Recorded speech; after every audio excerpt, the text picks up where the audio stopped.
ব্যাপার কি বাড়িতে রুগী ছাড়ে না? আসতে পারি? আসেন, আসো। বসেন। কে রুগী? এখন তো মনে হচ্ছে আমি রুগী। ডাক্তার সাহেব, এ হয়েছে আমার স্বামী। বলুন। আমি একটা ভার্জিন মেয়ে। ওনার সাথে বিয়ে হওয়ার পর থেকে ওনার যে যন্ত্রটা আমার ওই জায়গার ভিতরে ঠিক মতো ঢুকেতে পারতেছে না, প্রবেশ করাতে পারতেছে না। না, এখন বারবার উপরেই যা করার করে। এখন ঠিক মতন যাচ্ছে না। উনি আমাদের মানে এইভাবে আমাদের সংসারটা শান্তি লাগতেছে না, মজা লাগতেছে না। এখন উনি অনেক চেষ্টা করে ঢুকানোর জন্য, কিন্তু ঢুকাতে পারে না। এখন এই দেখুন দুদিন ধরে বলতেছে আমি নাকি হিজড়া। হিজড়া? এর লেগে ঢুকে না। আপনি কথা বলছেন? হ্যাঁ বলছে। ও, হইতেই পারে। কি না, হিজড়া উনি যেহেতু বলছে ওনার স্ত্রী, আপনি হইতে পারে না, হিজড়া তো হইতেই পারে, কিন্তু আমি তো চেক করে তারপরে বলতে পারবো। আচ্ছা, তারপরে কি হয়েছে বলে? তা আপনি যেহেতু বলতেছেন আমি হিজড়া হতেই পারি, ঠিক আছে, আপনি তাহলে যেভাবে পারেন আমাকে ট্রিটমেন্ট করে দেখেন আমি হিজড়া কিনা। হ্যাঁ, সেটা যেহেতু অভিযোগ তীর আপনার উপরে, আপনি হিজড়া, তাহলে আমি একটু দেখি আপনার। হা করেন দাঁড়ান।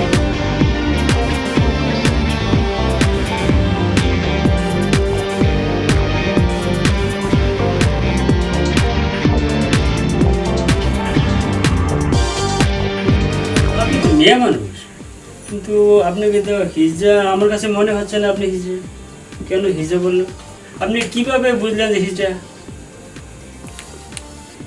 ওই আপনি ঢুকাইতে পারেন না সেই জন্য? আপনার তো বয়স হয়েছে, আমার মনে হয় দুর্বলতা আপনার আছে নাকি ওর ভিতরে আছে। আচ্ছা, যাই হোক, আপনি একটু বাইরে যান তো। উনি কি হিজড়া নাকি এটা আমরা একটু প্র্যাকটিক্যাল পরীক্ষা করতে হবে। একটু বাইরে বসে না।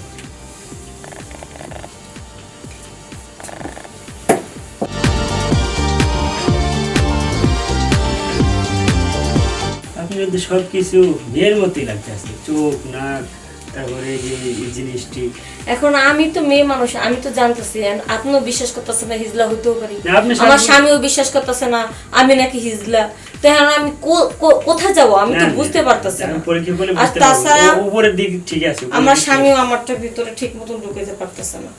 ওইটা হয়তো সমস্যা আপনার স্বামীর হইতে পারে, কিংবা আপনার স্বামীর কথা ঠিক হইতে পারে যে আপনি হিজড়া। এটা আমি একটু চিকিৎসা করে আপনি দেখি, প্র্যাকটিক্যাল দেখার পরে আমি বলতে পারবো কি আপনার স্বামীর সমস্যা না আপনি সত্যিকার এসে হিজড়া। আপনি একটু এই একটু শুনতে। আচ্ছা,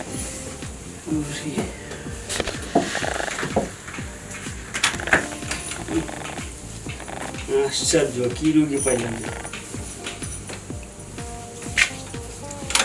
সব কিছু তো দেখা যায় মেয়ের মতো। চাই যদি ইচ্ছা হয়ে হইল, না হইলে তো আমি একটু মজা পেলাম।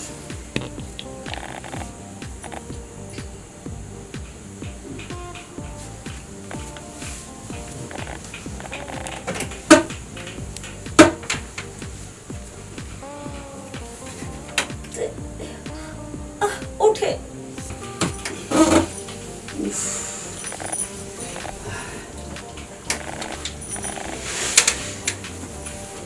বসেন বসেন বসেন। ডাক্তার সাহেব, এবার বলুন তো, এই যে আপনি তো 40 মিনিট প্রায় 1 ঘন্টার মতন তো খেলাধুলা করলেন, এখন আপনার কি মনে হয় আমি হিজলা? না, আপনি হিজড়া না, আপনি একটা ভার্জিন মেয়ে। আপনি তো কোনোদিন কোনো পুরুষের কাছে যান নাই। কি বলতেছেন? পুরুষের কাছে যাব মানে? আমি তো পুরুষের চেহারাটা দেখতাম না, আর যাও তো দূরের কথা। এই জন্যই আপনার খাঁটি একটা ভার্জিন মেয়ে। আপনার স্বামী বুঝতে পারেননি, আর আপনার স্বামী তো একটু দুর্বল। যখন ওই পর্দার কাছে যায়, যদি দেখা দেয়, তো মনে করেন যে একটু ব্যাগ গ্যাস চলে আসে, তো উনি মনে করছে আপনার হিজড়া। ওনার গোড়ায় তো শক্তি নাই, শক্ত। ভার্জিন মেয়ের পর্দা ফাটে শক্ত লাগে, সেই শক্তি লাগে। কিন্তু আমি যে হারবাল ওষুধ খাই, আমার শক্তি আমার দেন না, কত কষ্ট হইল। আপনি করলেন, আমি কিন্তু খুব কষ্ট করে ঢুকাইছি। তারপরে যে 4-5 বার আসার কারণে কিন্তু ফিরে হয়েছে। আসা যাওয়া করলে আস্তে আস্তে ফিরিও। দেখেন, অথচ আমার স্বামী আমার কি অপবাদ দিতেছে। সে না আমার কাছাকাছি আসে, তার জিনিসটা না একবার এইভাবে বইটা নরম হয়ে বইটা ওর ব্যাগে চলে আসে, তারপরে এরকম কিছুক্ষণ করতে করতে উপরে সব কিছু ছাইড়া দেয়। আর অথচ আমার দোষারোপ করে আমি নাকি হিজড়া। এখন তারে ডাকেন, ডাকে আপনি যেভাবে আমাকে বুঝায় বলছেন সেটা তাকে বলেন, নয়তো তো সে আমাকে হিজলা ভেবেই সংসারই করবে না। না, আপনি মন খারাপ করেন না। আপনার সামনে বয়স হয়েছে, ওর তো আগের মতো শক্তি নেই, বুঝছেন? আমি একটু ওই যে ওয়াশ করে দিছি এখন, আর একটা অয়েল দিব। এটা মনে করেন কাজে যাওয়ার আগে ঠিক মতো জায়গায় মালিশ করে নেবেন, আপনার স্বামীর মেশিনটা মালিশ করে দিবেন।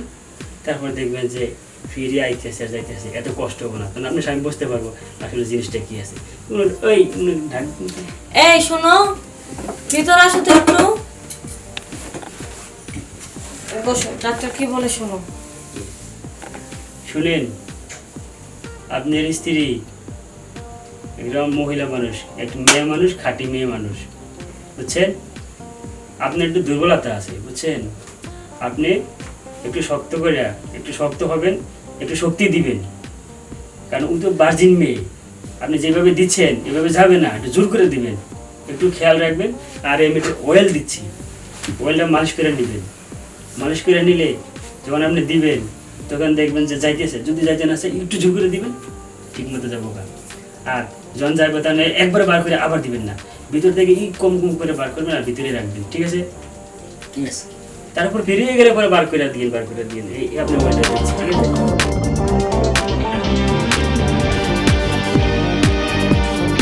এভাবে আমি যে নিয়ম বলছি এভাবে একটা মাস মেলামেশা করেন, তারপরে দেখবেন যে পুরো যাইতেছে আর আইতেছে, তখন আপনি বুঝতে পারবেন আসলে হ্যাঁ কোন সাগরে ডুব দিছেন, সাগর তখন বড় হয়ে যাবে, বুঝতে পারছেন?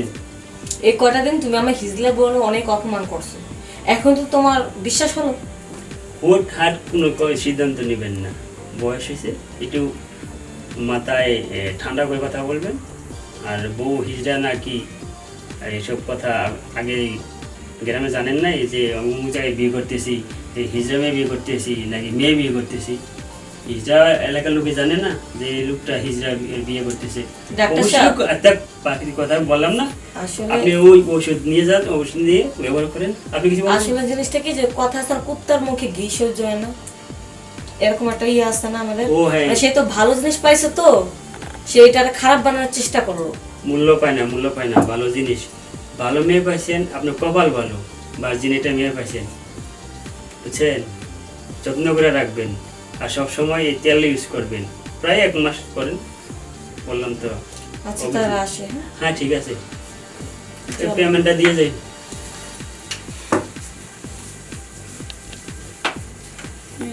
বাপরে বাপ, শালার বুঝে একটা বাপ সম্ভবত কবরে গেছে গা, খাড়াই না না দাঁড়ায় না কে জানে, একটা এই ভার্জিন মেয়ে বিয়ে করে বসে রয়েছে, তাও কি হাতির মতো একটা মেয়ে।